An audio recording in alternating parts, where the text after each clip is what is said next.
যুবকরা কিন্তু বড় একটি শক্তি। এর মধ্যে কর্নার কিক যুব বিভাগের কিক হলো, করবার চেষ্টা পেয়ে গেছে ছাত্র শিবির একাদশ। এখানে 19 নম্বর জার্সিধারী খেলোয়াড় আহমদ, তিনি অবশ্য বল নিয়ন্ত্রণে রাখতে ব্যর্থ হয়েছেন। এই মুহূর্তে রক্ষণ ভাগ থেকে ক্লিয়ার করবার একটি প্রচেষ্টা, বড় বাসি পড়েছে রেফারির। সুপ্রিয় দর্শক মন্ডলী,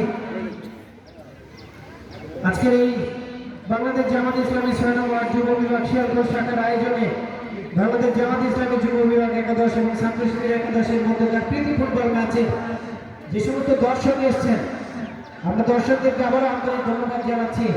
আপনাদের এই উপস্থিতি সত্যিকার অর্থে এই প্রীতি ম্যাচটাকে আকর্ষণীয় করেছেন এবং ইতিমধ্যেই আজকের অনুষ্ঠানে প্রধান অতিথি তিনি কিন্তু জানিয়েছেন আগামীতে এখানে যেন একটি টুর্নামেন্টের আয়োজন হয়, যেখানে মাসব্যাপী একটি টুর্নামেন্ট হবে এবং সেখানে আপনারা নিয়মিত খেলা দেখার সুযোগ পাবেন।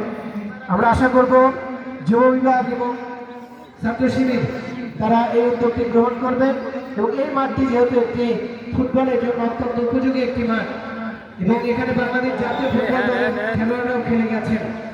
ফাহিম আহমেদ, যিনি বাংলাদেশ জাতীয় ফুটবল দলের বর্তমানে অন্যতম স্ট্রাইকার, তিনি কিন্তু এই মাঠে খেলেছেন। উত্তরবঙ্গের যারা সেরা খেলোয়াড় তারা কিন্তু এই মাঠে খেলেছেন। আজকে আমরা আশা করবো আগামী দিনে এখানে একটি বড় টুর্নামেন্টের আয়োজন হবে। মধ্যে সার্ভিস পেয়ে গেছে যুব বিভাগ, সুযোগ মিলে